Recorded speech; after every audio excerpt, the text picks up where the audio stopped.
सेवाज academy. चलिए आज के इस लेक्चर में आपका स्वागत है। और आज के इस लेक्चर में हम लोग पढ़ रहे हैं सी प्रोग्राम में एक कंसेप्ट पढ़ने जा रहे हैं। बहुत अच्छा कंसेप्ट है, बहुत ज़्यादा आसान कंसेप्ट है और ये आसान कंसेप्ट हमारा काफ़ी बड़ी बड़ी प्रॉब्लम्स को बहुत चुटकी में सॉल्व कर देता है। कैसे देखेंगे? देखिए, आप लोगों ने इफ स्टेटमेंट पढ़ा होगा और इफ एल्स स्टेटमेंट पढ़ा होगा, ये दो चीज़ें पढ़ी होंगी, ठीक है ना। आप लोगों ने इफ भी पढ़ा होगा, इफ एल्स भी पढ़ा होगा। आज जो हम लोग बात करने जा रहे हैं कंडीशनल ऑपरेटर, या इसी का दूसरा नाम होता है टर्नरी ऑपरेटर। क्या बोला मैंने? कंडीशनल ऑपरेटर, या इसी का दूसरा नाम होता है टर्नरी ऑपरेटर। टर्नरी ऑपरेटर, क्या बोला मैंने? टर्नरी ऑपरेटर, ठीक है। इसका सिंटेक्स क्या होता है और इसको हम लोग यूज क्यों करते हैं अपने सी प्रोग्राम में, आइए उसको देखते हैं। सबसे पहली बात, मान लीजिए आपने अगर इफ एल्स पढ़ा होगा, आपने इफ एल्स पढ़ा होगा, तो इफ एल्स में कैसे पढ़ते थे आप? इफ एल्स का जरा सिंटेक्स बताएंगे मुझे। तो आप लोग बोलते थे इफ, इसके अंदर एक कंडीशन होती थी, यहां पर आपकी इफ पैरेंथेसिस में उसकी कंडीशन, अगर कंडीशन ट्रू है, क्या बोला मैंने? अगर कंडीशन ट्रू है तो इफ का ब्लॉक चलेगा, ये वाला ब्लॉक चलेगा आपका। अदरवाइज अगर इफ का कंडीशन, आपका इफ का पैरेंथेसिस में जो कंडीशन रखी वो अगर फॉल्स है तो आपका एल्स का ब्लॉक चल जाएगा, तो आपका एल्स का ब्लॉक चल जाएगा। इफ एल्स में हम लोगों ने यही पढ़ा, कुछ यही कंसेप्ट है, कुछ यही कंसेप्ट है टर्नरी और कंडीशनल ऑपरेटर का। चलिए इसका सिंटेक्स देखते हैं एक बार। सिंटेक्स बहुत आसान है, सिंटेक्स बहुत ज्यादा आसान है, मैं आपको समझाता हूं। मान लीजिए यहां पर मेरी एक्सप्रेशन नंबर 1 लिखा हुआ है, क्वेश्चन मार्क, सिंटेक्स ध्यान देना भी, क्वेश्चन मार्क। यहां पर है फिर मेरी expression number 2, question mark, sorry question mark हो गया। अब यहां पर आएगा मेरा, अब यहां पर मेरी मान लीजिए लिखी हुई है एक्सप्रेशन नंबर 3, एक्सप्रेशन नंबर 3। क्या था? एक्सप्रेशन नंबर 1, फिर question number mark, expression number 2, फिर कॉलम, फिर एक्सप्रेशन नंबर 3। क्लियर है? ठीक है।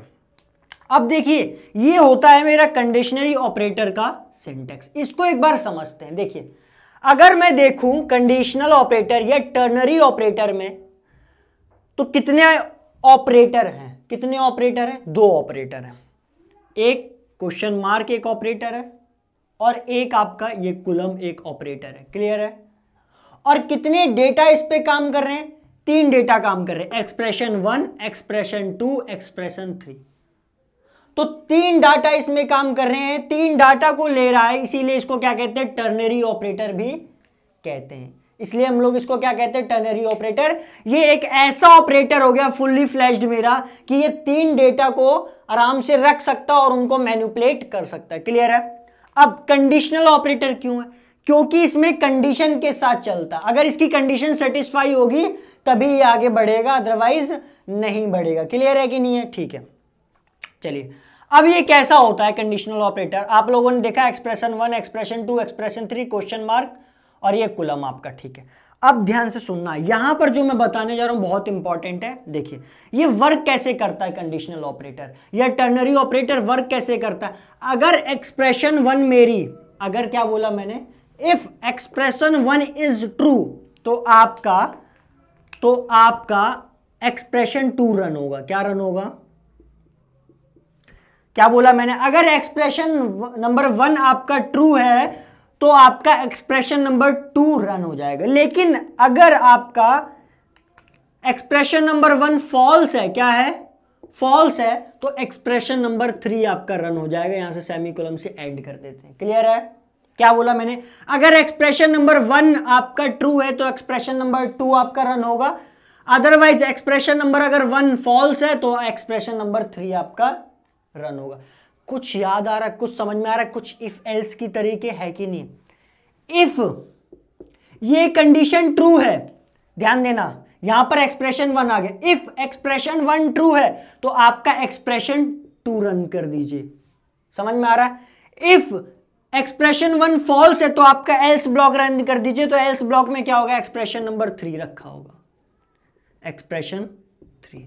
चमक में आ रहा है कि नहीं आ रहा? हाँ, तो ये कुछ इफ एल्स ही है आपका, बस इफ एल्स में हमें ब्लॉक लिखने पड़ते, इफ और एल्स यहां पर हमें सिंपली रख देना होता है। समझ में आया? ठीक है, इसको हम लोग कहते हैं कंडीशनल ऑपरेटर और टर्नरी ऑपरेटर। क्लियर है? ये क्या करता है, नंबर ऑफ लाइंस हमारी कोडिंग की कम कर देता है। इफ एल्स में नंबर ऑफ लाइंस हमारी बढ़ जाती है। अगर नंबर ऑफ लाइंस बढ़ जाएंगी तो जो टाइम लेगा हमारा प्रोग्राम रन होने के लिए वो भी बढ़ जाएगा, वो बढ़ जाएगा तो थोड़ा एफिशिएंट कम हो जाएगा।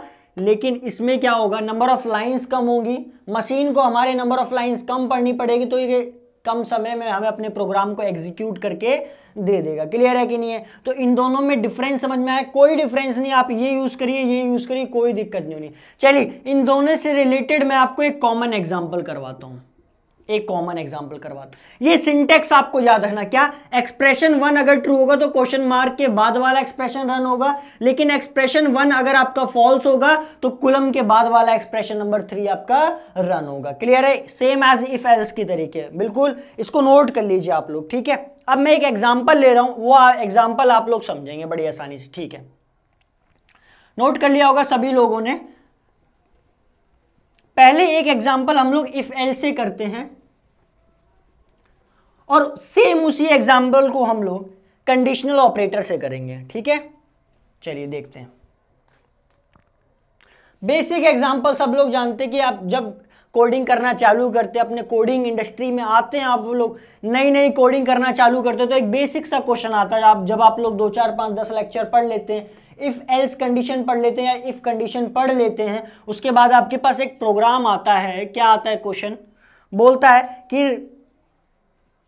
एक नंबर को आप चेक करके बताइए वो इवन है कि ऑड है, वो इवन है कि ऑड। यही आता है कि नहीं आता है? कि चेक करिए एक नंबर को इवन है कि ऑड। तो इवन या फिर ऑड नंबर है, हमें चेक करके बताना है किसी एक नंबर को। वो नंबर हम इनपुट से ले लेते हैं या यहां पर हम लोग ऐसे ही रख लेंगे, कोई दिक्कत है? ठीक है, अब मैं क्या कर रहा हूं, पहले मैं इफ एल्स से करूंगा। जैसे आप लोग जानते इफ, तो पहले क्या होगा, main function, direct if else नहीं लगाते हैं, बाकायदा पूरा लिखते हैं। ठीक है, मेन फंक्शन में हम लोग यूजर से नहीं ले रहे, अपना इनपुट खुद डाल देंगे। ठीक, तो इफ क्या आती है, इफ के अंदर कंडीशन आएगी। अगर 32 मेरा, मैंने एक नंबर ले लिया 32, इसको मैं चेक कर रहा हूं ये इवन है कि ऑड नंबर, कोई दिक्कत? इफ 32 मेरा मॉड्यूलस ऑफ 2 इक्वल टू 0 है। क्या? इफ 32 मॉड्यूलस ऑफ 2 का मतलब क्या होता है, हमेशा ध्यान रखना। मॉड्यूलस ऑपरेटर क्या करता है, 2 से डिवाइड करेंगे इसको तो 2 16 जा 32, तो जो रिमाइंडर बचेगा आपका वो देता है मॉड्यूलस। तो कभी भी हमें इवन या ऑड नंबर चेक करने के लिए हम कौन सा ऑपरेटर यूज करते हैं? मॉड्यूलस ऑपरेटर यूज करते हैं। क्यों? क्योंकि अगर 2 से डिवाइड किया और रिमाइंडर 0 आ रहा है, दैट इज वो इवन नंबर है। लेकिन अगर यही मेरा 33 होता तो 2 से डिवाइड करता, 2 16 या 32 और 1 बचता, रिमाइंडर क्या बचता? 1। तो 2 से डिवाइड करने पर रिमाइंडर क्या आ रहा है? 1, दैट इज 0 नहीं आ रहा, तो उसको हम लोग क्या कहेंगे? Odd number. तो कभी भी हम लोग ऑड या इवन नंबर को चेक करने के लिए हम लोग मॉड्यूलस ऑपरेटर को यूज करते हैं। क्लियर है? चलिए, ये आप लोग जानते होंगे, जो नहीं जानते उनको फिर भी मैंने बता दिया। ठीक है, अब इफ ब्लॉक क्या है, 32 मॉड्यूलस 2 इक्वल टू 0 है, तो प्रिंट एफ कर दीजिए इवन नंबर। क्लियर है? क्या बोला मैंने? अगर ये कंडीशन ट्रू होगी तो इफ का ब्लॉक चला दीजिए, अदरवाइज क्या, एल्स का ब्लॉक चलेगा। और एल्स के ब्लॉक में क्या होगा, अगर ये कंडीशन ट्रू नहीं होगी, दैट इज द 32 मॉड्यूलस 2 अगर इक्वल टू 0 नहीं है तो वो क्या होगा? ऑड नंबर होगा। तो ऑड नंबर के लिए क्या चलना चाहिए? Else block. तो यहां पर क्या चला दूंगा मैं? Print F odd number. कोई दिक्कत है? ये हो जाएगा गेट ch, हो गया प्रोग्राम आपका। तो 32 आपका मॉड्यूलस 2 करेगा तो आपका 0 0 इक्वल टू 0, तो ये ब्लॉक आपका चल जाएगा। तो 32 आपको बता देगा इवन नंबर है। अब ध्यान देना, एक बार ये ब्लॉक चल गया तो ये ब्लॉक नहीं चलेगा। क्यों नहीं चलेगा? क्योंकि ये कंडीशन ट्रू थी तो ये वाला ब्लॉक चला, अब ये एल्स वाले को नहीं देखेगा, सीधे मेरा कर्सर मूव कर जाएगा गेट ch पे, वहां पर एक कैरेक्टर जब तक हम लोग एंटर नहीं करेंगे स्क्रीन रुकी रहेगी, हमें अपना आउटपुट दिख जाएगा, वो तो काम हम लोग जानते हैं बहुत अच्छे से, ठीक है। अब क्या मैं इसी काम को कंडीशनल ऑपरेटर या टर्नरी ऑपरेटर से कर सकता हूं? बिल्कुल कर सकता हूं। कैसे? ध्यान देना, इसको 1 मिनट के लिए ध्यान देते हैं।